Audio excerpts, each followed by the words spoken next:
Sim, nós passamos nas 6 localidades onde Aruba Aue.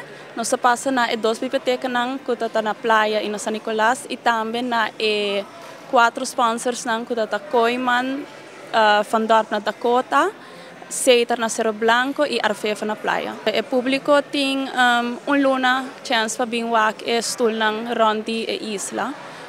Me te quero Rondi 29 de abril. Depois de stoel na Buyback Academy, fim de mês nós temos auction que é placa que vai recordar na fundação. O dia de exposição que está begin de ano, se na cada stoel tem aanwijzing de emocional e a escola que participar e atrair na cada stoel.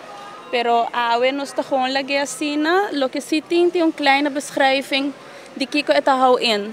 Kiko é competência tá, é stoel lang ko agana, é escola lang ko agana.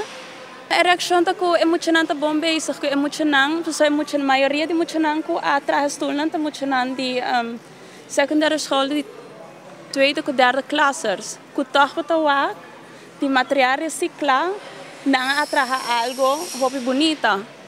Então, o que nós queremos que competência aqui também tá. Sabe, 13 é público mais aware que a arte é algo importante para muitos não. Sustentável, seguro. Sim. Nós estamos muito contentes de receber stoelen de Green Chair Competition. Eta eigenlijk incentivar a criatividade e sustentabilidade aqui na Aruba, aqui na boa comunidade, não por trabalhar stoelen, dus bouw de hobby não. Die eigenlijk materiaal não sustentável e Koiman está para trás isso aí. Os empregados não podem saber para o cliente também de Koiman que vem aqui não para saber e na trata também hasta uma explicação banda de saque que man aqui na Koiman padia no hospital entre 800 para 1000 clientes de via 1500 e man tur dia se por meio de 800 pessoas chega aqui não vou visitar luna hobby pessoas na Aruba por a criação de hobby aqui. Nós estamos satisfeitos com ela bem e nós estamos seguros que seguir sostener projeto assim no futuro.